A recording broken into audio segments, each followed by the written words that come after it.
दोस्तों, स्वागत है आपका स्टडी इन सेला यूट्यूब चैनल पर। और आज का हमारा टॉपिक है प्लेट विवर्तन के सिद्धांत। हमारी क्लास चल रही थी, तीसरी क्लास थी हमारी महाद्वीपीय विस्थापन सिद्धांत। उसमें वो क्लास बड़ी हो गई थी, इसलिए हमने ये क्लास अलग से बनाई है। इसके प्लेट विवर्तन के सिद्धांत के लिए अलग से एक क्लास बनाई है।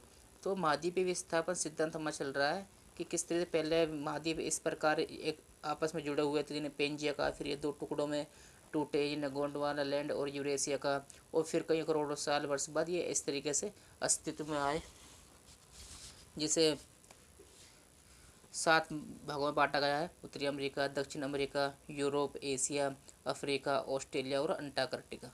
तो इसे ये हमारा टॉपिक चल रहा था। तो इसमें हमने जो पढ़ चुके हैं अब तक, वो हम पढ़ चुके हैं महाद्वीपीय विस्थापन सिद्धांत में एफ.बी. टेलर का महाद्वीपीय विस्थापन सिद्धांत, वेगनर का महाद्वीपीय विस्थापन सिद्धांत, और तीसरा जो इसमें मैंने लिखा नहीं है था, वो था हमारा हेजल हैरियस का समुद्र नितल प्रसारण संकल्पना। तो ये 3 चीज़ हमारी हो चुकी है। जिसने नहीं देखी है वो इससे पहले की वीडियो में जाके देख सकते हैं। तो हमारा टॉपिक शुरू होता है प्लेट विवर्तन के सिद्धांत। पृथ्वी एक परत नहीं बल्कि कई टुकड़ों से जुड़कर बनी है। यानी पृथ्वी जो है, जैसे हम कहते हैं कि ये एक परत नहीं है बल्कि कई टुकड़ों से मिलकर बनी है। जैसे फुटबॉल को सिल के कई टुकड़ों से बनाया जाता है, ऐसे हमारी पृथ्वी जो है कई टुकड़ों से बनी, इन्हें प्लेट कहते हैं।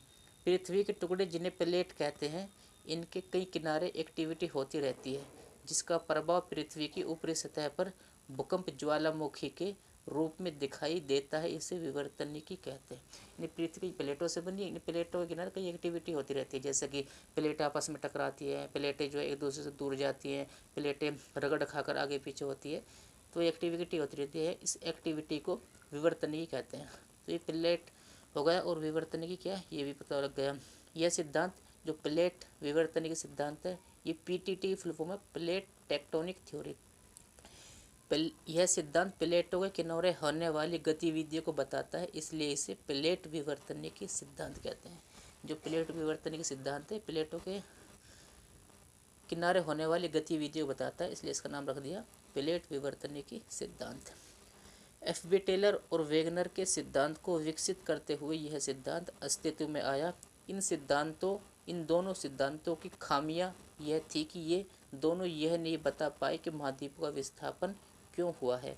इन्होंने बस प्लेट टेक्टोनिक थ्योरी की नींव तैयार की और यह बताने का प्रयास किया कि महाद्वीप स्थिर नहीं है, यह गतिमान है। यानी एफ.बी. टेलर ने सबसे पहले बताया कि महाद्वीपों का विस्थापन हुआ है। फिर वेगनर महोदय आए, इन्होंने बताया कि महाद्वीपों का विस्थापन हुआ है। लेकिन दोनों से जब ये पूछा गया कि महाद्वीपों का विस्थापन क्यों हुआ है, तो ये इसका स्पष्ट प्रमाण एविडेंस यानी सबूत नहीं दे पाए।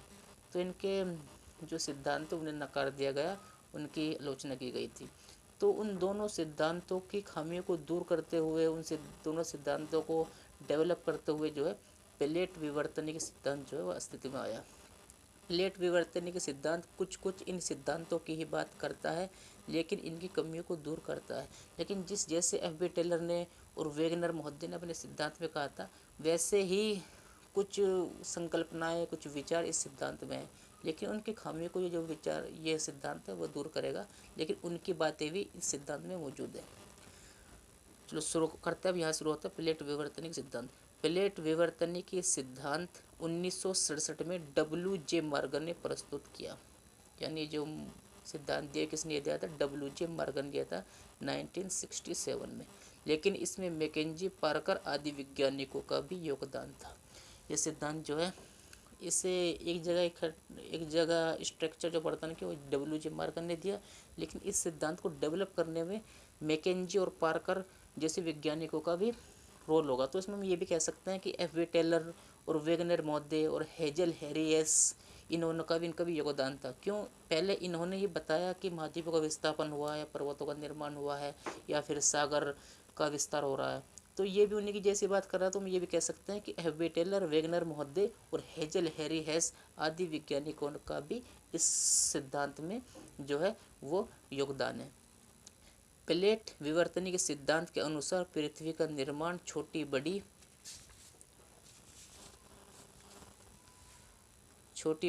कई प्लेटों से हुआ है। यानी इस सिद्धांत के अनुसार जो पृथ्वी बनी है वो कई टुकड़ों से बनी है, कई प्लेटों से बनी है, कोई छोटी प्लेट है कोई बड़ी प्लेट है, जिनमें नासा के अनुसार 7 बड़ी प्लेटें, लगभग 20 छोटी प्लेटें और कुल लगभग 100 प्लेटें हैं। यही नासा ने के अनुसार यानी सिद्धांत में कहा गया है कि जो पृथ्वी पर 7 तो बड़ी प्लेटें हैं, 20 छोटी प्लेटें हैं और कुल यानी लगभग जो पूरी पृथ्वी है 100 प्लेटों से बनी हुई है। अब 7 बड़ी प्लेट कौन कौन सी है? पहले उत्तरी अमेरिका प्लेट, दूसरी दक्षिण अमेरिका प्लेट, एक Eurasian plate, African plate, Indo Australian plate, Antarctica plate, प्रशांत महासागरीय प्लेट, जो कि सबसे बड़ी प्लेट है। ये 7 बड़ी प्लेटें पृथ्वी पर मौजूद है।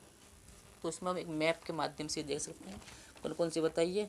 पहले तो बताइए उत्तरी अमेरिका प्लेट, दक्षिण America plate 2, African plate 3, Eurasian plate 4 और अंटार्कटिका प्लेट, ये अंटार्कटिका प्लेट यहाँ पर अंटार्कटिका प्लेट 4 और प्रशांत महासागरीय प्लेट, ये प्रशांत महासागर है यहाँ पर, ये प्रशांत महासागरीय प्लेट 6 और इंडो ऑस्ट्रेलियन प्लेट, ये यहाँ पर ये इंडो ऑस्ट्रेलियन प्लेट, ये 7 सबसे बड़ी प्लेटें पृथ्वी पर हैं।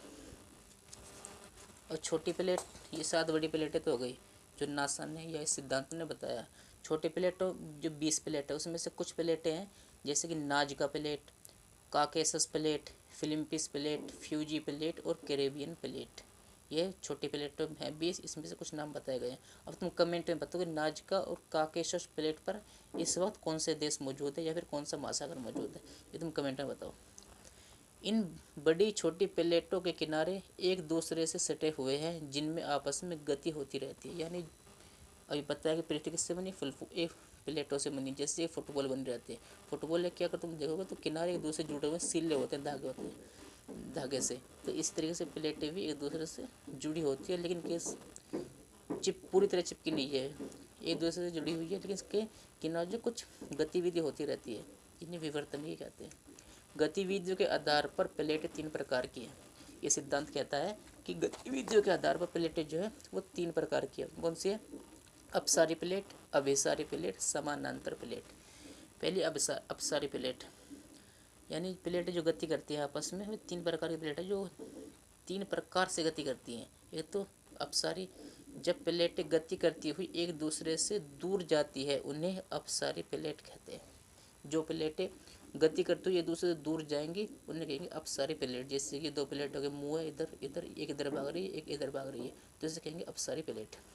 दूसरी है अभिसारी प्लेट, जब प्लेटें गति करती हुई एक दूसरे के करीब आती हैं उन्हें अभिसारी प्लेट कहते हैं। यानी जब प्लेटें एक दूसरे के करीब आएंगी गति करती हुई तो उन्हें कहेंगे अभिसारी प्लेट, जैसे कि ये एक दूसरे के करीब आ रही है प्लेट।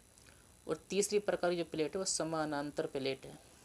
जब प्लेटें एक दूसरे के समानांतर होती हैं और आपस में रगड़ खाकर गति करती है, इन्हें समानांतर प्लेटें कहते हैं। यानी तीसरे प्रकार जो प्लेटें हैं वो एक दूसरे के ऐसे करके ऐसे जुड़ी होती हैं, ना तो पीछे हटती है ना पास आती है, जुड़ी करके ऐसे रगड़ खाती रहती हैं, तो उन्हें कहते हैं समानांतर प्लेटें, जैसे कि हैं। इन प्लेटों के किनारे 3 प्रकार के होते हैं। इन प्लेट जो है इन्हें किनारे 3 प्रकार के होते हैं। एक तो रचनात्मक किनारा, एक विनाशात्मक किनारा, एक संरक्षी किनारा। अभी किनारे क्या होते हैं, इनसे किस प्रकार का निर्माण होता है ये भी देखते हैं।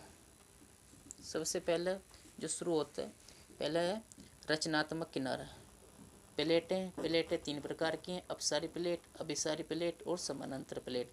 इन प्लेटों के किनारे 3 प्रकार के होते हैं, रचनात्मक किनारा, विनाशात्मक किनारा और संरक्षी किनारा। तो पहला है रचनात्मक किनारा। प्लेटों के नीचे मैग्मा चेंबर है जहां मैग्मा बनता है जो संवहनीय तरंगों के द्वारा पृथ्वी की सतह पर बल लगाता है और बाहर आने का प्रयास करता है। यानी बता रहे हैं कि जैसे पृथ्वी है उसके नीचे मैग्मा चेंबर है। मैग्मा चेंबर यानी वह क्षेत्र जहाँ पर मैग्मा बनता है। मैग्मा क्या होता है? मैग्मा वो जो ज्वालामुखी में से निकलता है ना, लावा, लाल लाल सा, मैग्मा कहते हैं, लावा कहते हैं, उसे कहते हैं मैग्मा। तो मैग्मा चेंबर में बनता है। तो संवहनीय तरंगे वे तरंगे होते हैं जो हाई टेम्परेचर से उच्च तापमान से लो टेम्परेचर की ओर निम्न तापमान की ओर चलती है। जैसे तुमने देखो कि पानी गर्म करते हैं तो जब पानी जो भगोना में पानी रखेंगे उसके नीचे जो गर्म नीचे का हिस्सा गर्म होगा तो कुछ देखते हैं कि तरंगे से ऊपर उठती हैं और ऊपर की तरफ जाती है, तो वही संवहनीय तरंगे हैं जो कि हाई टेम्परेचर नीचे हो गया और भगोने के ऊपर के पानी में टेम्परेचर कम है ऊपर की ओर जाती है। तो ऐसे ही मैग्मा को जो है संवहनी तरंगे नीचे से ऊपर की ओर लेके जाती हैं। और क्या उस पर मैग्मा ऊपर जाएगा तो ऊपर क्या पृथ्वी का धरातल है तो उस पर टक्कर मारेगा तो और बाहर आने का प्रयास करेगा। जब प्लेटें गति करके एक दूसरे से पीछे दूर होती हैं इनके बीच में दरार व भ्रंश बन जाता है जिससे मैग्मा यानी गला हुआ पदार्थ बाहर आ जाता है। इससे नई आकृति का निर्माण होता है जैसे पर्वत पठार कटक, इसलिए इसे रचनात्मक किनारा कहते हैं। यानी जब प्लेटें एक दूसरे के से पीछे हटती है दूर जाती है, प्लेटें ये प्लेट है तो जब ये जुड़ी हुई है जब ये एक दूसरे से दूर जाएंगे तो अब सारी प्लेट कहेंगे। तो इसमें क्या होगा जो नीचे जो मैग्मा है वो धक्का मारेगा और जो तोड़कर बाहर आ जाएगा। तो इससे क्या ज्वालामुखी बनेंगे। तो ज्वालामुखी अगर पृथ्वी के सतह पर बने जहाँ पानी नहीं वहाँ बनेंगे तो वहाँ पर पर्वत पठार बनेगा। ऊपर आएगा लावा सूखेगा पर्वत बनाएगा पठार बनेगा। अगर ये लावा समुद्र के अंदर बना है तो समुद्र के अंदर भी पर्वत बनते हैं। तो उन्हें समुद्र के अंदर जो पर्वत बनते हैं उनसे पर्वत नहीं कहते उन्हें कटक कहते हैं। कटक का निर्माण करेगा तो इससे क्या होगा रचना होगी एक तरीके की। लावा नीचे से आकर ऊपर आएगा पर्वत पठार मैदान कटक बनाएगा तो इससे रचना होगी। तो इसलिए इस किनारे को रचनात्मक किनारा कहते हैं। निव्य किनारा जहाँ पर किसी संरचना का निर्माण होता है उसे रचनात्मक किनारा कहते हैं। रचनात्मक किनारा के पास कम मात्रा में भूकंप ज्वालामुखी उत्पन्न होते हैं, नई आकृति निर्माण होता है। ये जो रचनात्मक किनारा है यहाँ पर अधिक तीव्रता के भूकंप नहीं आते, ज्वालामुखी आते हैं लेकिन ज़्यादा तेज के भूकंप नहीं आते हैं यहाँ पर और नई भूआकृति बनती है। जैसे एग्जाम्पल दिया है उत्तरी अमेरिका और दक्षिण अमेरिका प्लेट से यूरेशिया और अफ्रीका प्लेट के दूर जाने से अटलांटिक महासागर में 14,000 किलोमीटर लंबा मध्य अटलांटिक कटक का निर्माण हो गया है। यानी ये देखो तो जैसे ये उत्तरी अमेरिका प्लेट है ये दक्षिण अमेरिका प्लेट है और ये अफ्रीका, ये जो दो प्लेट हैं ये जो है ये एक दूसरे से दूर जा रही हैं। तो ये बीच में अटलांटिक महासागर है तो यहाँ से लेके यहाँ तक जो है समुद्र के अंदर ही पर्वत बन गए हैं जिन्हें कटक कहते हैं। 14,000 किलोमीटर में जो है यहाँ से यहाँ तक 14,000 किलोमीटर पर्वत बन गए जिन्हें कटक कहते हैं। तो ये रचनात्मक किनारे पर ही बने हैं क्यों नीचे का मैग्मा जो ऊपर आ गया है और जो ये कटक पर्वत जो यहाँ पर उछलते हैं ना समुद्री जहाज तो उसकी भी दिशा बदल देते हैं। तो क्या 14,000 किलोमीटर लंबे जो है कटक बन गए हैं ये रचनात्मक किनारे पर। ऐसे ही अफ्रीका के पूर्वी भाग में दरार भ्रंश बन रहा है। कहा जाता है कि आने वाले समय में यह हिस्सा अफ्रीका से अलग हो जाएगा। ये जो अफ्रीका का ये हिस्सा है ना यहाँ पर अफ्रीका ये हिस्सा है यहाँ पर बहुत बड़ा एक भ्रंश बन गया यानी एक दरार बन गई है और ये दरार बनती जा रही है। कह रहे हैं कि आने वाले समय में ना ये अफ्रीका का ये हिस्सा इधर की ओर अलग हो जाएगा और ये हिस्सा अलग हो जाएगा। तो ये रचनात्मक किनारा है। रचनात्मक किनारा है तो ये मध्य अटलांटिक कटक बन गया है। दूसरा एग्जाम्पल जो है अफ्रीका के पूर्वी भाग में जो है ये हिस्सा में दरार भ्रंश बन रहा है जिससे ये अलग आने वाले समय में अलग हो जाएगा। तो ये रचनात्मक किनारा होगा। जो प्लेटों का किनारा होता है रचनात्मक किनारा। दूसरा है विनाशात्मक किनारा। जब दो प्लेटें एक दूसरे करीब आती है इसे अभिसरण कहते हैं। प्लेटें एक करीब आएगी तो अभिसरण कहेंगे। इन दोनों के बीच के किनारे को अभिसारी किनारा कहेंगे। रचनात्मक किनारे के पास प्लेटें एक दूसरे से दूर जाएंगी तो अपसारी प्लेट और जब प्लेटें एक दूसरे करीब आएंगी तो अभिसारी प्लेट या अभिसारी किनारा कहेंगे। जब दो प्लेटें एक दूसरे करीब आती हैं ये आपस में टकराती हैं जिससे भारी प्लेट छोटी प्लेट को ऊपर उठाकर उसके नीचे प्रवेश कर जाती है। यहाँ का तापमान 1200 से 1500 डिग्री सेल्सियस तक होने के कारण यह प्लेट गलकर मैग्मा बन जाती है अर्थात बड़ी प्लेट का विनाश होता है, इसलिए इसे विनाशात्मक किनारा कहते हैं। यानी पृथ्वी का हिस्सा जहाँ पर अभी सारी प्लेटें होती है जो एक दूसरे से पास आती है फिर टकराती हैं तो जो छोटी प्लेट होती है ना उसे बड़ी प्लेट जो छोटी प्लेट होती है ये छोटी प्लेट है ये बड़ी प्लेट है ये दोनों टकराएगी तो छोटी प्लेट ऊपर उठा लेगी और नीचे चली जाएगी। जैसे एग्जांपल के लिए अगर ट्रक की और कार की जब टक्कर होगी तो ट्रक जो है वो उसमें कार में टक्कर होगा तो कार को उछाल देगा ऊपर की ओर ऊपर फेंक देगा और ट्रक ऐसे कैसे खड़ा रहेगा। तो ठीक है ऐसे ही जो छोटी प्लेट को जो है बड़ी प्लेट टक्कर मारेगी तो ये उछल जाएगी और ये बड़ी प्लेट के ऊपर आ जाएगी और बड़ी प्लेट जो है नीचे चली जाएगी ज़मीन की प्लेट नीचे चली जाएगी मेंटल की ओर। जहाँ मेंटल है जहाँ लावा है तो वहाँ पर क्या होगा नीचे जाएगी तो वहाँ 1500 से 1200 1500 डिग्री सेल्सियस तापमान है। ये तापमान क्यों है, इतना तापमान क्यों, तो तुमने बताया था पृथ्वी की आंतरिक संरचना में, उसमें वीडियो में तुम देख लेना तापमान इतना क्यों यहाँ पर। तो मैं बता दूँ, तुम्हें बताता चलूँ, यहाँ पर यूरेनियम थोरियम जो है आपस में टूटते फूटते रहता है, जिससे कि यहाँ का तापमान जो है वो बढ़ जाता है। परमाणु बम में ना, वो कहीं फोड़ेगा तो बहुत ज़्यादा गर्मी उत्पन्न करेगा। तो ऐसे ही उनमें क्या होता है, परमाणु बम में यूरेनियम होगा और थोरियम होगा। तो ऐसे ही यहाँ पर पृथ्वी के जो दूसरी प्लेट है मेंटल, यहाँ पर जो है यूरेनियम थोरियम जो आपस में टूटते फूटते रहते हैं, स्वतः विखंडन कहते हैं। तो गर्मी उत्पन्न करते रहते हैं। जब ये प्लेटें मेंटल में प्रवेश करती है तो ये यहाँ पर जाकर अधिक गर्मी के होने के कारण गलने लग जाती है। और गलेगी तो क्या होगा, मेग्मा का निर्माण होगा और प्लेट जो है प्लेट का विनाश होगा। तो इसी कारण जहाँ पर प्लेटें आपस में टकराती है, प्लेट का विनाश होता है, तो उसे कहते हैं विनाशात्मक किनारा। और जो दो प्लेटें एक दूसरे से दूर जाती हैं तो उसे कहेंगे अपसारी किनारा और रचनात्मक किनारा। क्यों, वहाँ पर दूर जाएंगे तो बीच में से मेग्मा निकलेगा और किसी न किसी चीज़ की रचना होगी, जैसे पर्वत की या पठार की। लेकिन यहाँ पर क्या होगा, यहाँ पर विनाश होगा, विनाश उसका प्लेट का। एक किनारे पर तीव्रता के भूकंप, इस किनारे पर तीव्रता के भूकंप और बड़ी मात्रा में ज्वालामुखी देखे जाते हैं, जैसे प्रशांत महासागर का रिंग ऑफ फायर। यानी जैसे ये जो ये विनाशात्मक किनारा है, वजह दो प्लेट आपस में टकराते, जो ऊपर के जो धरती तो वहाँ पर भूकंप उत्पन्न होते हैं, तेजी के भूकंप आते हैं और ज्वालामुखी बनते हैं। ज्वालामुखी क्यों बनेंगे यहाँ पर, कि प्लेट जाएगी नीचे जाएगी गलेगी तो मेग्मा पहले से मौजूद है, तो ये प्लेट गलेगी तो और ज़्यादा मेग्मा हो जाएगा। तो मेग्मा जो ऊपर आएगा तो मेग्मा ज़्यादा हो जाएगा, तो यहाँ पर जो है सर्वाइव नहीं कर पाएगा, यहाँ पर रह नहीं पाएगा क्योंकि ज़्यादा है। तो बाहर निकलेगा तो क्या होगा, ज्वालामुखी बनेंगे। और ये भूकंप और ज्वालामुखी सबसे ज़्यादा कहाँ पर आते हैं, ये रिंग ऑफ फायर, प्रशांत महासागर किनारा है उसे रिंग ऑफ फायर कहते हैं, वहाँ पर आते हैं। रिंग ऑफ फायर क्यों कहते हैं ये हम इसी वीडियो में आगे बताएंगे। प्लेटों के समुद्र में एक दूसरे के ऊपर चढ़ने से समुद्री खाई बनती है। यानी जब प्लेटें एक दूसरे टकराएंगी और एक दूसरे ऊपर चढ़ जाएंगे तो समुद्र में क्या खाई बनती है, खाई। तो ये पता लग गया समुद्र में क्या खाई कैसे बनती है, प्लेटों के आपस में टकराने से और एक दूसरे के ऊपर चढ़ने से समुद्र में खाई बनती है। खाई यानी गड्ढा। और सबसे बड़ी खाई क्या कौन सी है, ये तुम कमेंट में मुझे बताओगे। पृथ्वी पर सबसे बड़ी खाई या गर्त कौन सा है और कौन से महासागर में है। जब मेग्मा समुद्र प्लेटों को तोड़कर बाहर आते से द्वीप बनते हैं। मेग्मा अगर पृथ्वी के ऊपर तोड़े आएगा बाहर तो इससे पर्वत बनेंगे, पठार बनेंगे, मैदान बनेंगे। अगर ये मेग्मा प्लेट को तोड़कर समुद्र के अंदर आएगा और इतना ज़्यादा है कि पानी के ऊपर तक आ गया तो इससे क्या बनेगा, द्वीप बनेंगे, आइलैंड बनेंगे। जैसे कि हमारा जैसे कि इंडोनेशिया द्वीप है, जापान द्वीप है और छोटे मोटे द्वीप जो पृथ्वी पर है, ये कहा जाता है कि ये जो है द्वीप ज्वालामुखी के ही कारण है बने हैं। एंडीज रॉकी पर्वत की उत्पत्ति अभिसरण के कारण हुई है। जो एंडीज और रॉकी जो वो पर्वतमाला है, एंडीज जो है वो तो दक्षिण अमेरिका महाद्वीप में है और जो रॉकी उत्तरी अमेरिका महाद्वीप में है। ये एंडीज जो यहाँ पर है, यहाँ से यहाँ तक फैली हुई है, और रॉकी जो पर्वतमाला है वो यहाँ से यहाँ तक फैली है, ये उत्तरी अमेरिका, ये दक्षिण अमेरिका है। और कह रहे हैं कि इसकी उनकी उत्पत्ति अभिसरण के कारण ही हुई है। यानी एक दूसरे प्लेटों के एक दूसरे के पास आने से यहाँ पर अवसाद फैला हुआ था, जिससे वो ऊपर उठ गया और जो है इनके पर्वत बन गए जिन्हें एंडीज और रॉकी कहा गया है।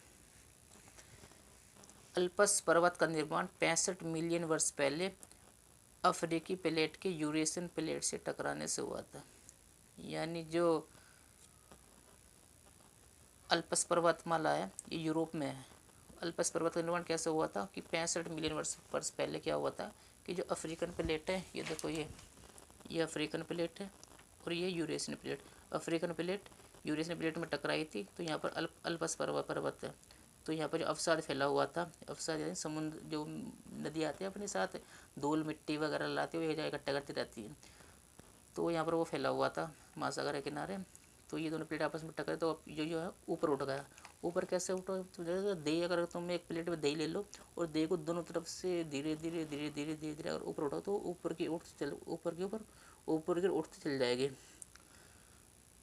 तो ऐसे ही जो है इसका पर्वत का दो प्लेट आपस में टकराई ऐसे और बीच अवसर ऊपर की ओर उठ गया तो इससे पर्वत बन गए। अल्पस पर्वत बना। हिमालय पर्वत का निर्माण प्रायद्वीप पर्वत हिंद महासागर प्लेट का यूरेशियन प्लेट से टकराने से हुआ है। जो हिमालय भारत का, उसका निर्माण कैसे हुआ कि जो यो प्रायद्वीपीय पर्वत प्रायद्वीपीय भाग भारत का, यह हिंद महासागरीय प्लेट है, वो यूरेशियन प्लेट से टकराई और बीच में अवसाद फैला था। जब ये टकराई तो ये अवसाद ऊपर उठ गया, तो इससे क्या बना, हिमालय चोटी बनी, हिमालय के पर्वत बने। इस प्रकार विनाशात्मक किनारे पर प्लेटों का विनाश होता है। अगर प्लेटों के बीच अवसाद आ जाए तो दोनों तरफ से बल लगने के कारण अवसाद ऊपर उठ जाता है, जिससे पर्वतों का निर्माण होता है। यानी विनाशात्मक किनारे पर क्या होगा, तो विनाशात्मक किनारे पर प्लेट का विनाश होगा, लेकिन जब प्लेटें एक दूसरे करीब आएंगी, टकराएंगी, अगर बीच में अवसाद फैला हुआ है, वो अवसाद में मिट्टी वगैरह है, मिट्टी अवसाद में अगर तुम अपक्षय और अपरदन में तुम्हें बताऊंगा अवसाद क्या होता है। तो जो उसमें मिट्टी वगैरह कंकड़ वंकड़ वगैरह, तो पृथ्वी नदी जब चलती है ना, तो मिट्टी अब ऐसे जो अपने साथ जो बागर लाती है, पत्थर के टुकड़े मिट्टी, तो साइड में जमा करती रहती है, तो उन्हें अवसाद कहते हैं। तो बीच में अवसाद विनाशात्मक किनारे पर क्या होगा, एक तो प्लेटों का विनाश होगा, दूसरा अगर प्लेट एक दूसरे करीब आ रही है, बीच में अवसाद है, तो ये दोनों टकराएंगे तो अवसाद ऊपर उठेगा और पर्वत भी बनते हैं। विनाशात्मक किनारे पर प्लेटों का विनाश होता है, वहीं रचनात्मक किनारे पर नई संरचना बनती है। इस प्रकार पृथ्वी के स्वरूप में परिवर्तन आता रहता है, लेकिन पृथ्वी का आकार ऐसा ही रहता है। यानी पृथ्वी के किसी हिस्से में तो रचनात्मक किनारे पर एक्टिविटी हो रही है, किसी हिस्से में विनाशात्मक किनारे पर एक्टिविटी हो रही है, तो कहीं पर तो धरातल का विनाश होगा और कहीं पर धरातल की रचना होगी। तो इससे क्या क्या होगा, तो पृथ्वी तो एक जैसी रहती है, लेकिन इसका स्वरूप में बदलाव आता रहता है।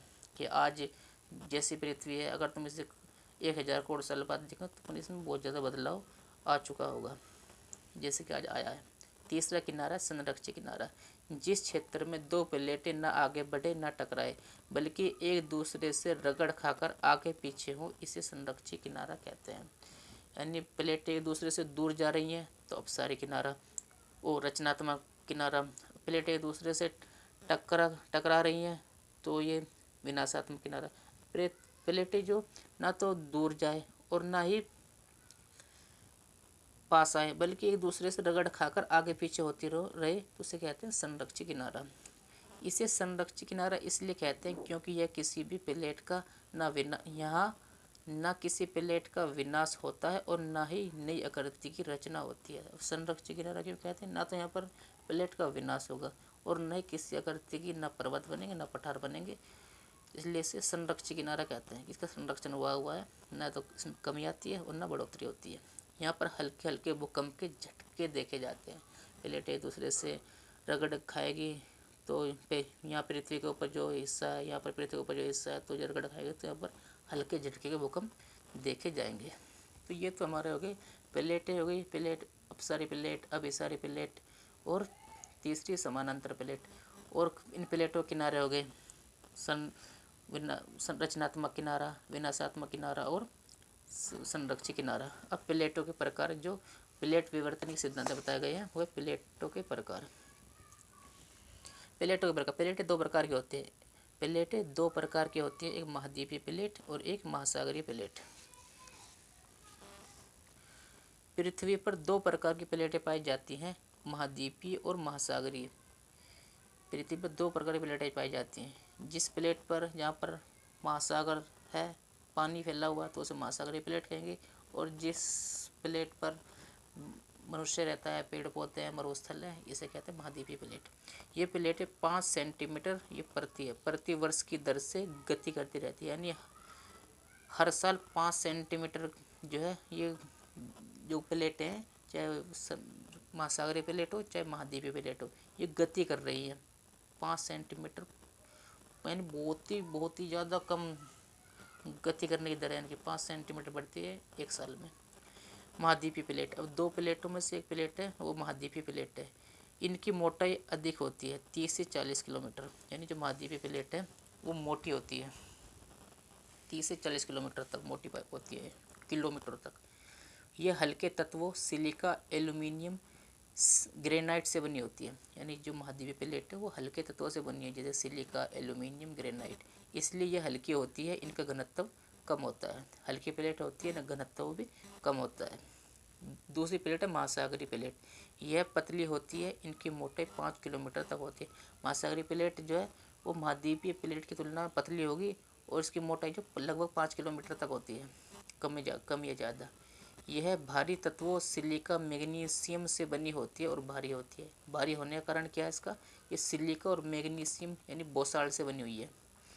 कौन सी? महासागरीय प्लेट। इनका घनत्व अधिक होता है, इसलिए पानी का इतना वजन सह पाती है। घनत्व से कहते हैं कि कोई प्लेट जो है, कोई चीज़ जो है कितनी मतलब कितनी जगह घेर रही है और किसका कितना वजन है, यानी इतनी ज़्यादा ये ठोस है कि इसका जो है पानी को वजन को सह पाते हैं। वो पानी जो है इतना वजनी होने के बाद भी इसे तोड़ नहीं पाता। महासागरीय और महाद्वीपीय दोनों प्लेटें आपस में गति करती हैं। तो गति कितनी है इसकी? 5 सेंटीमीटर प्रति वर्ष। और प्लेटों की गति करने का, यानी प्लेटें गति क्यों करती हैं? अब ये बताया गया था महाद्वीप का विस्थापन हुआ है, वेगनर महोदय ने बता दिया और F.B. टेलर ने बता दिया महाद्वीपों का विस्थापन होता है। महाद्वीप का विस्थापन होता क्यों है तो वो ये नहीं बता पाए, और ना ही ये बता पाए कि प्लेटें पृथ्वी जो कई प्लेटों की बनी हुई है। अब ये प्लेट विवर्तन सिद्धांत बता रहा है कि प्लेट और महाद्वीप विस्थापन क्यों होता है, यानी ये प्लेटें गति क्यों करती है। महाद्वीप यानी प्लेटें ही हैं। तो प्लेट विवर्तनिक सिद्धांत के अनुसार पृथ्वी कई प्लेटों से बनी है और यह प्लेटें 5 सेंटीमीटर प्रति वर्ष की दर से गति कर रही है। प्लेटों की गतिशीलता के निम्न कारण है। पृथ्वी कई प्लेटों से बनी है और 5 सेंटीमीटर प्रति वर्ष की दर से गति कर रही है, यह सिद्धांत कहता है। और गति करने का कारण क्या है? पृथ्वी का घूर्णन, यानी पृथ्वी का घूमना, और गुरुत्वाकर्षण बल, ग्रेविटी फोर्स, और संवहनीय तरंगे, स्लैब पुल और स्लैब दबाव, और मेंटल प्लूम। मेंटल प्लूम क्या है? PYQ मेंस, PYQ यानी पिछले सालों मेंस से पूछा गया मेंटल प्लूम क्या है, 10 नंबर का। तो अब इन्हें विस्तार से समझेंगे। अब ये प्लेटों की गति करने के कारण क्या है? पृथ्वी का घूर्णन। 5 कारण बताए गए हैं: पृथ्वी का घूर्णन, गुरुत्वाकर्षण बल, संवहनीय तरंगे, स्लैब पुल, स्लैब दबाव और मेंटल पुलों। किसी बड़ी से बड़ी बुक तुम उठा लेना, उसमें ये कारण तुम्हें नहीं मिलेंगे। अगर मिल भी जाए तो तुम्हें ऐसे बिल्कुल क्लियर सब तरीके से समझ ही नहीं पाएगा कि होता क्या है। इसलिए ये क्लास की खासियत है कि तुम्हें नोट्स मिलेंगे। दूसरा क्या होगा, तुम्हें बिल्कुल क्लियरिटी मिलेगी। कोई भी नोट्स में का कोई भी शब्द जो तुम्हें ऐसा नहीं होगा तुम्हें समझ ना आया। और मैं अक्सर कहता हूँ नोट्स तुम खुद बनाओ और तुम्हारे बनाए गए नोट्स ऐसे हों कि उसमें लिखा हुआ हर अक्षर तुम्हें उसका मतलब तुम्हें पता हो। तो तुम्हें नोट्स याद करने की ज़रूरत नहीं है, बल्कि नोट्स को समझने की ज़रूरत है। UPSC का सिलेबस इतना लॉन्ग है, इतना लंबा है कि अगर तुम याद करने बैठेंगे तो ज़िंदगी में कभी याद ही नहीं कर पाएंगे। तो इस UPSC को जो है वो याद नहीं, सिलेबस को याद नहीं करना है, बल्कि समझना है। और जो समझ गया तो वो आंसर राइटिंग आराम से कर लेगा, उससे कोई फ़र्क नहीं पड़ेगा, कोई दबाव नहीं आएगा उस पर। कभी उसे ये नहीं करेगा यार मुझे ये पढ़ा नहीं है। हल्का सब समझ के पढ़ो, फिर तुम वहाँ से उस टॉपिक में से कोई भी क्वेश्चन UPSC कितना भी घुमा के क्वेश्चन पूछ ले तुम आसानी से कर लोगे। लेकिन शर्त ये है कि जो भी पढ़ो समझ के साथ पढ़ो। तो पहला जो प्लेटों गति करने का कारण है वो है पृथ्वी का घूर्णन। पृथ्वी अपने अक्ष पर 1610 किलोमीटर प्रति घंटे की चाल से पश्चिम से पूर्व की ओर गति करती है। जो पृथ्वी है हमारी, ये पश्चिम से पूर्व की ओर गति करती है, ये यूँ घूमती है पृथ्वी। और इसकी चाल क्या है पृथ्वी की? 1610 किलोमीटर प्रति घंटे, यानी 1 घंटे में 1610 किलोमीटर घूमती है। प्लेट दुर्बलता मंडल यानी मेंटल का वह भाग जो 100 से 200 किलोमीटर बीच है। प्लेटें दुर्बलता मंडल के तरल पदार्थ के ऊपर तैर रही हैं। ये प्लेटें पृथ्वी के घूर्णन के कारण विपरीत दिशा में पूर्व से पश्चिम की ओर गति करती हैं। यानी पृथ्वी तो घूमेगी पश्चिम से पूर्व की ओर, और जो प्लेट है वो मेंटल के ऊपर है। मेंटल जो लिक्विड फॉर्म में है, तो जब पृथ्वी पश्चिम से पूर्व की ओर घूमेगी, पश्चिम से पूर्व की ओर घूमेगी, तो प्लेटें जो है वो पूर्व से पश्चिम की ओर गति करने लगेगी। तो प्लेट गति करने के कारण क्या है? पृथ्वी का घूर्णन, यानी पृथ्वी घूमेगी पश्चिम से पूर्व, तो ये प्लेटें विपरीत दिशा में धीरे धीरे गति करने लगेगी। दूसरा है ग्रेविटी फोर्स, यानी गुरुत्वाकर्षण बल। विषुवत रेखा के मध्य बिंदु से त्रिज्या ज्ञात की जाए तो बड़ी होगी। जहाँ त्रिज्या ज़्यादा है पृथ्वी के उन क्षेत्रों में ग्रेविटी फोर्स कम लगता है। यानी पृथ्वी के जो केंद्र है, मध्य बिंदु केंद्र है, जिसे विषुवत रेखा या भूमध्य रेखा कहते हैं, ये अलग से मैं पढ़ाऊंगा तो बताऊंगा क्या होता है। वो विषुवत रेखा क्यों कहते हैं, पृथ्वी की सबसे बड़ी जो रेखा है अक्षांश रेखा उसे विषुवत रेखा क्यों कहते हैं, भूमध्य रेखा क्यों कहते हैं, वो तो मैं अलग से बताऊंगा। मैं जो रेखा वाला हमारा टॉपिक होगा, आखिरी टॉपिक होगा हमारा, सब जो बताऊंगा तुम्हें। तो विषुवत रेखा का पर जो पृथ्वी की त्रिज्या है वो सबसे बड़ी होती है। पृथ्वी त्रिज्या कितनी है, वो मैंने पृथ्वी की आंतरिक संरचना जो टॉपिक है वो मैंने जब पढ़ाया तो बताया था। तो पृथ्वी की त्रिज्या 6370 किलोमीटर है। किसी किताब में 71 भी दिया हुआ है, किसी में 73 भी दिया हुआ है, लेकिन 6370 किलोमीटर जो है और 73 ये विश्वसनीय माना जाता है। इतना होगा, ज़्यादा कम नहीं होगा। तो त्रिज्या है यहाँ पर बड़ी होती है। तो यहाँ पर क्या, वो जहाँ पर पृथ्वी की त्रिज्या कम है यानी भूमध्य रेखा पर, यहाँ पर क्या होगा, यहाँ पर गुरुत्वाकर्षण जो है कम लगता है। गुरुत्वाकर्षण का काम क्या है, गुरुत्वाकर्षण का कारण क्या है, ये जो है जैसे हम किसी चीज़ को अगर ऊपर से फेंकेंगे तो वो नीचे की ओर जाएगी। तो गुरुत्वाकर्षण फोर्स जो है वो चीज़ को अपनी ओर खींचता है। ग्रेविटी फोर्स जो है चीज़ को अपनी ओर खींचता है। ये न्यूटन ने बताया था कि ग्रेविटी क्या होती है। तो जो यह बल, वह बल जो चीज़ों को अपनी तरफ खींचता है उसे गुरुत्वाकर्षण बल कहते हैं। तो विषुवत रेखा पर या भूमध्य रेखा पर, इक्वेटर पर जो है ये ग्रेविटी फोर्स जो है वो कम लगता है। वहीं ध्रुवीय क्षेत्रों में ये बल अधिक लगता है।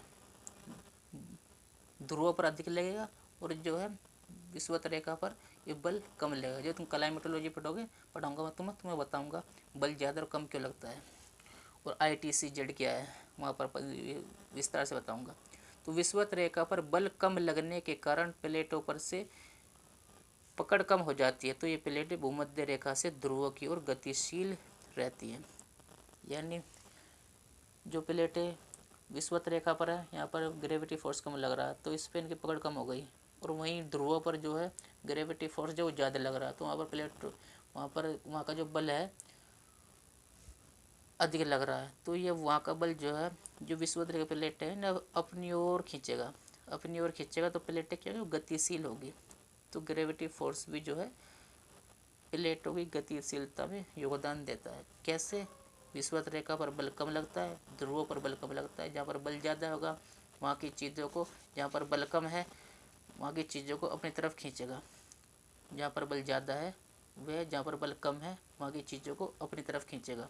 तो ध्रुवों पर बल ज़्यादा है, विषुवत रेखा पर कम है, तो यहाँ की प्लेटों अपनी ओर खींचेगा। तो इससे क्या, प्लेटें गतिशील होगी। तीसरा कारण है प्लेटों गति करने का, संवहनीय तरंगे। यानी ये तरंगे हाई टेम्परेचर से लो टेम्परेचर की ओर चलती है और ऊर्जा का संवहन करती हैं। संवहन तरंगे मैंने अब तक 4 बार बता चुका हूँ जब तक मैं क्लास में चालू करी है। संवहनी तरंगे वे तरंगे होती है जो हाई टेम्परेचर से उच्च तापमान से लो टेम्परेचर यानी निम्न तापमान की ओर चलती है। तो ये क्या करेंगी, ऊर्जा को, अब जाहिर सी बात है अधिक तापमान से कम तापमान की ओर चलेंगे तब अधिक तापमान को भी तरफ ज़्यादा तापमान को कम तापमान की ओर लेकर चलेंगे तो क्या ऊर्जा का ट्रांसफ़र करेंगी ज़्यादा तापमान को निम्न तापमान की तरफ। जैसे भगोने पर पानी गर्म करोगे, नीचे के पानी गर्म होगा तो तरंगे चलती है, ध्यान से देखना कभी। तो क्या होगा, नीचे का ऊर्जा को ऊपर की ओर लेकर जाएंगी, संवहनी तरंगे होती है हमें। तो नीचे का जो तापमान बढ़ रहा है उसे ऊपर की ओर लेकर जाएगा तो ऊपर का पानी भी गर्म करेंगे। तो ये तापमान का ट्रांसफ़र करती है। ये तरंगे पृथ्वी के नीचे मैग्मा को पृथ्वी के ऊपर की ओर लेकर चलती है, ठोस भाग को अपनी गति से तोड़ देती है। प्लेटें 2 भागों में बंटकर दाएं बाएं गति करने लगती है।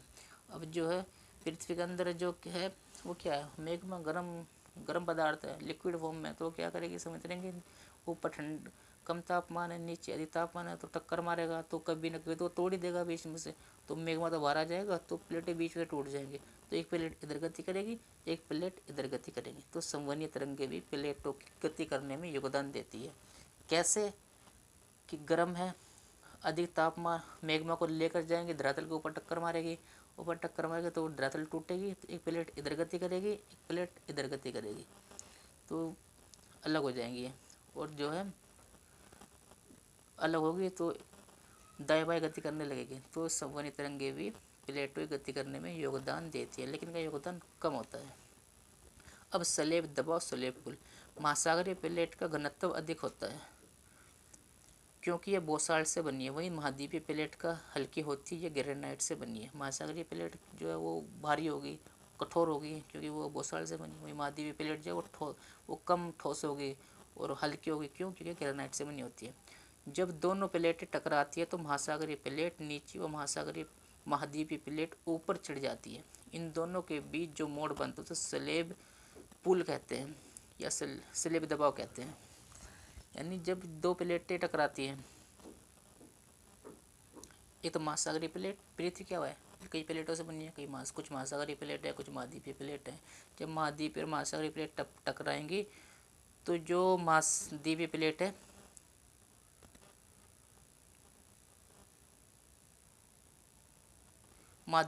वो ऊपर चढ़ जाएगी और महासागरीय प्लेट जो है नीचे चल जाएगी। इनके बीच जो मोड़ बनेगा, ये जो मोड़ बन रहा है यहाँ पर, इनके ये ऊपर चढ़ गई तो यहाँ पर एक मोड़ बन गया है। ये मोड़ जो बना है इसे हम कहेंगे स्लेब पुल।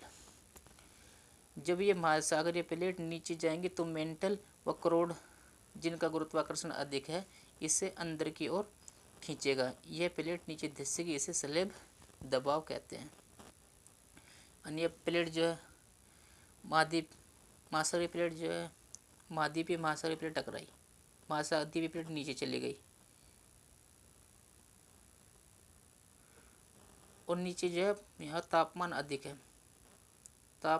है और गुरुत्वाकर्षण भी यहाँ का अधिक है, तो उस प्लेट को अपनी ओर खींचेगी। ग्रेविटी, जो क्रोड है, पृथ्वी 3 भागों में बटी हुई है, पहला भूपर्पटी, मेंटल और जो है क्रोड। जब दो प्लेट आई आपस में, ये टकराई, एक प्लेट नीचे चली गई तो यहाँ का जो क्रोड है इसकी ग्रेविटी अधिक है तो ये प्लेट को अपनी ओर नीचे की ओर खींचेगा, तो इसे कहेंगे हम स्लेब दबाव। और अपनी ओर खींचेगा तो इससे क्या होगा, तो इससे भी जो है प्लेटें जो है वो गति करेंगी। नीचे की ओर खींचेगा तो प्लेटें नीचे की ओर खींचेगा तो ये प्लेट यहाँ गई तो ये गति करने लगेगी, तो ये यहाँ का भाग भी आगे, ये नीचे जा रहा है तो यहाँ का भाग भी तो आगे बढ़ेगा, तो ये भी गति करने लगेगी। Mantle plume. मेंटल में अप्रत्याशित रूप से गर्म चट्टानें पाई जाती है, यानी उन्हें अप्रत्याशित सब इसलिए लिखा गया क्योंकि वो पूरी तरीके से चट्टानें नहीं है, कि चट्टानों का मतलब होता है कठोर भाग। तो मेंटल में हर जगह चट्टानें नहीं है, यानी कठोर नहीं है।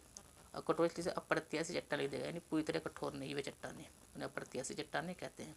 कई बार क्रोड से मैग्मा मेंटल में प्रवेश कर जाता है और मेंटल में यह चट्टानी पदार्थ एक स्तंभ का रूप यानी गुंबदाकार रूप में चिपक जाता है। इसका तापमान अधिक होने के कारण यह ऊपर की ओर क्रस्ट में तनाव उत्पन्न करेगा, क्रस्ट को तोड़ डालेगा, प्लेटें विपरीत दिशा में गति करने लगेगी। इस पूरी स्थिति को मेंटल प्लूम कहते हैं। यानी मान लो ये पृथ्वी का एक टुकड़ा है, इसे भूपर्पटी है, ये मेंटल है, ये जो है क्रोड है। अब क्या होगा, क्रोड से जो है कुछ पदार्थ जो मेंटल में प्रवेश कर जाएगा, जो कि लौह पदार्थ है वो मेंटल प्रवेश होगा, जो गुंबदाकार संरचना में आ जाएगा। अब यहाँ पर जो है पहले से मैग्मा मौजूद है, तो ये मैग्मा जो है जो ये ऊपर क्रस्ट है इस पर दबाव डालेगा, यानी इसे धक्का मारेगा इसके ऊपर। अब ये धक्का मारेगा तो क्या प्लेट को इसे भी तोड़ देगा। यहाँ का मैग्मा यहाँ पर आया, यहाँ से इसे क्रोड का मैग्मा मेंटल में आकर जो है यहाँ का तापमान अधिक होने के कारण ये और ऊपर जाने का प्रयास करेगा संवहनी तरंगों के कारण, तो इसे तोड़ देगा। एक प्लेट इधर चल जाएगी, एक प्लेट इधर चल जाएगी और तोड़ कर इसे बाहर आ जाएगा। तो इस स्थिति को जो है क्या कहेंगे, मेंटल प्लूम कहेंगे। मेंटल प्लूम के कारण भी जो है एक प्लेट इधर भगेगी, एक प्लेट इधर भगेगी, तो दोनों इधर उधर गति करने लगेगी।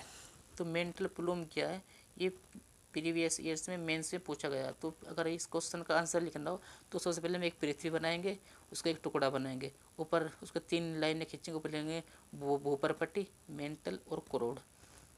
ये लिखने के बाद फिर हम इसका थोड़ा थोड़ा लिखेंगे, भूपर्पटी का निर्माण कैसे हुआ, फिर लिखेंगे मेंटल का निर्माण कैसे, फिर लिखेंगे क्रोड का निर्माण कैसे हुआ, और फिर यहाँ पर हम मैग्मा का निर्माण कैसा होता है ये लिखने के बाद ये हिस्सा अगर लिख देंगे तो हमें हमारा आंसर जो है वो पूरा हो जाएगा, कंप्लीट हो जाएगा।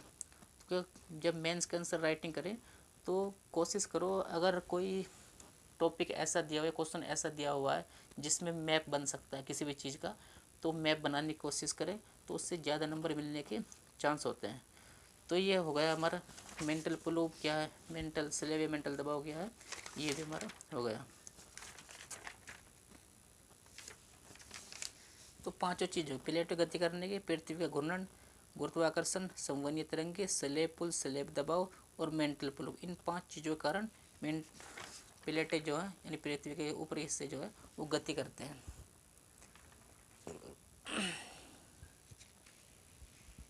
मेंटल फ्लो हम कहते हैं।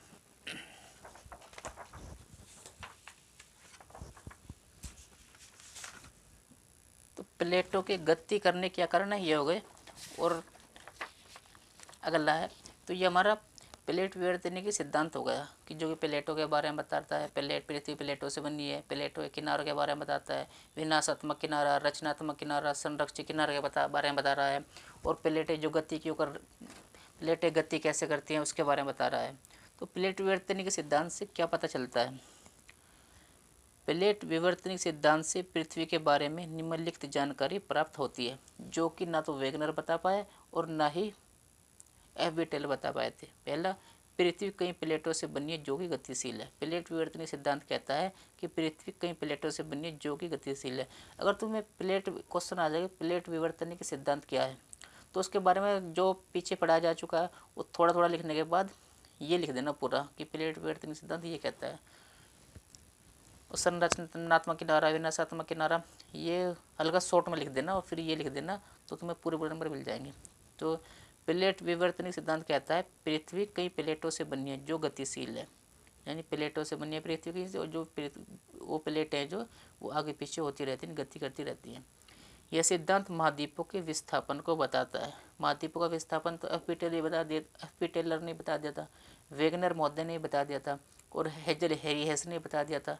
लेकिन विस्थापन क्यों होता है वो ये नहीं बता पाए, वो प्लेट विवर्तन के सिद्धांत ने बताया। तो ये महाद्वीपीय विस्थापन सिद्धांत को जो है स्पष्ट करता है। तो ये बता सकते स्पष्ट करता है कि विस्थापन क्यों हुआ है। दूसरा, महासागरीय विस्तार को बताता है। ये प्लेट विवर्तनिक सिद्धांत जो है महासागरीय विस्तार को ही बता रहा है कि प्लेटें गति कर रही हैं। अब दो प्लेटें आपस में गति कर रही हैं, ये मान लो जैसे कि ये देखो, ये जो गति कर रही है ये अटलांटिक महासागर है, ये इधर जा रही है, ये इधर जा रही है। तो क्या अटलांटिक महासागर का जो विस्तार हो रहा है, इधर जाएगी तो महासागर फैलेगा। वहीं ये प्रशांत महासागर का ये किनारा, प्रशांत महासागर का ये किनारा, ये प्लेट इधर जा रही है, ये प्लेट इधर जा रही है। तो क्या होगा, तो ये प्रशांत महासागर जो सिकुड़ रहा है और अटलांटिक महासागर जो है उसका विस्तार हो रहा है। तो ये बता रहा है कि महासागरों का विस्तार हो रहा है। और ज्वालामुखी प्लेट विवर्तन सिद्धांत ज्वालामुखी वितरण क्षेत्र को बताता है, साथ ही ज्वालामुखी के क्या कारण है यह भी बताता है। ज्वालामुखी कहाँ कहाँ पाए जाते हैं और ज्वालामुखी क्यों आते हैं इसके बारे में भी प्लेट विवर्तनिक सिद्धांत बताता है। पांचों, भूकंप की उत्पत्ति व वितरण को बताता है। प्लेट विवर्तनिक सिद्धांत ये बताता है कि भूकंप क्यों आते हैं और कहाँ कहाँ ज़्यादा कम क्यों आते हैं, इससे भी वह भी ये सिद्धांत बता रहा है। छठा, सुनामी लहरों के कारणों को भी उजागर कर रहा था कि समुद्रों में सुनामी क्यों उत्पन्न होती है, तो ये इसका कारण भी प्लेट विवर्तन के सिद्धांत ने बता दिया। और पर्वतों व द्वीपों के निर्माण को बताता है, स्थल पर पर्वत व निर्माण क्यों हुआ, कैसे हुआ है, और महाद्वीपों में और समुद्र में जो आइलैंड बने हुए हैं, द्वीप बने हुए हैं, उनका निर्माण कैसे हुआ, इसके बारे में प्लेट विवर्तनिक सिद्धांत बताता है। पृथ्वी के आंतरिक संरचना का पता चलता है।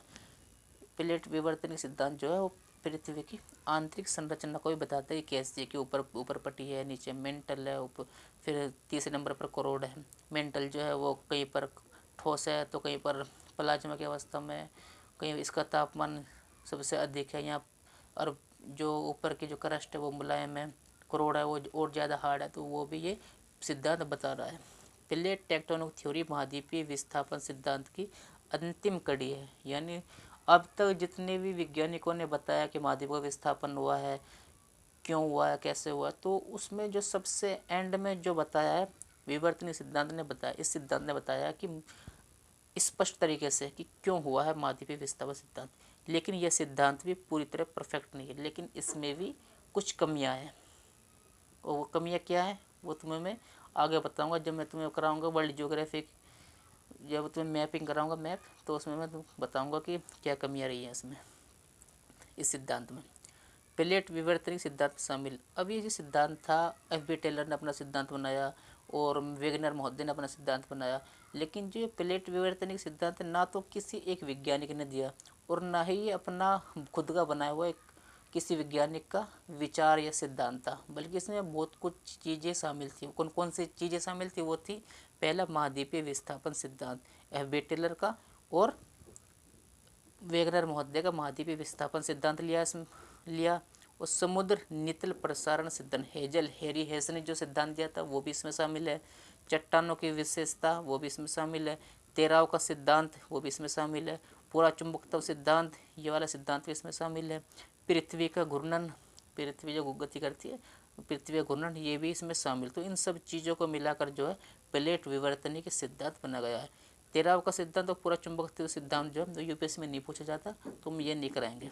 तो ये हमारा जो है प्लेट विवर्तनिक सिद्धांत जो है वो पूरा कंप्लीट हो चुका है। तो इसके अब है ना, तुम वो ले लो स्क्रीनशॉट, उससे घर पे जाकर जो है पहले क्लास को स्लो मोशन में करके समझना और समझने के बाद फिर नोट्स बनाना। ये जो है ये जो हिस्सा है ये सागर नितल प्रसारण सिद्धांत जो मैंने कराया था हेजल हेरियस का, उसका भाग है, तो इसे छोड़ देना। तो यहाँ से शुरू होता है प्लेट विवर्तनिक सिद्धांत, जो कि 0 से शुरू करा मैंने। तो इसकी स्क्रीनशॉट ले लो और घर पे जाकर अपने नोट्स बना लेना, और कोशिश ये करा करो कि नोट्स जो है वो अपने खुद के हाथ से बनाया करो। ये स्क्रीनशॉट ले लो तुम उसके, नोट्स है ना अपने हाथ से बनाएगा, खुद के बनाए हुए नोट्स है ना वो समझ आते हैं। और मैं अक्सर कहता हूँ कि तुम्हारे बनाए हुए नोट्स का हर मतलब, हर अक्षर का, हर शब्द का मतलब जो है तुम्हें पता होना चाहिए, और नोट्स को समझते हुए बनाओ, क्योंकि हम यूपीएससी का सिलेबस इतना लॉन्ग है कि सर हम याद करने या रट्टा मारने लगेंगे तो कभी भी याद नहीं होगा है।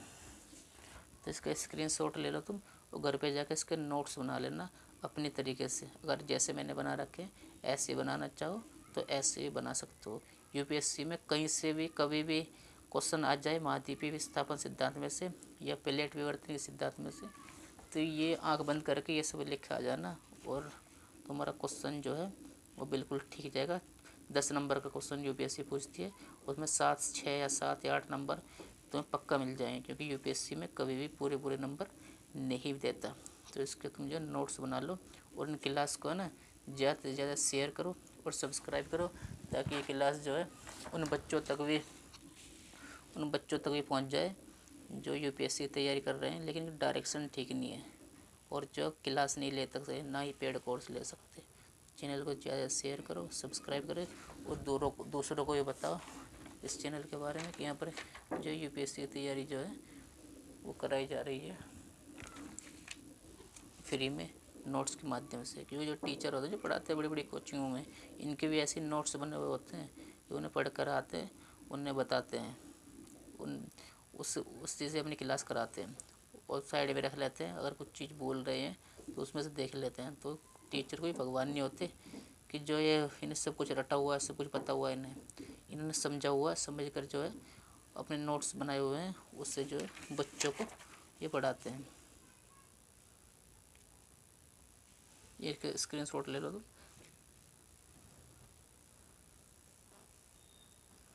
अपने नोट्स बना लेना। और यूपीएससी जो है कभी भी जो है क्वेश्चन पूछ ले, ये आंख बंद करके जो है लिखे आ जाना। और तुम्हें एक और वो देता हूँ मैं टास्क, वो ये है कि ये चैप्टर मेरी क्लास लेने के बाद, मेरे नोट्स पढ़ने के बाद जो है तो कोई भी बुक उठा लेना। अगर उस बुक में ऐसे क्लियर दे रखा हो, ऐसे समझा रखा हो, तो मुझे बता देना, मैं भी पढ़ लूँगा। और चैनल को अनसब्सक्राइब कर देना। अगर ना मिले ना तुम्हारे नोट्स में या कोई किताब जो तुम पढ़ रहे हो उसमें ऐसे, तो चैनल को ज़्यादा शेयर करो और सब्सक्राइब करो। थैंक यू, धन्यवाद। मिलते हैं अपनी अगली क्लास में। अगला हमारा चैप्टर रहेगा वो रहेगा भूकंप।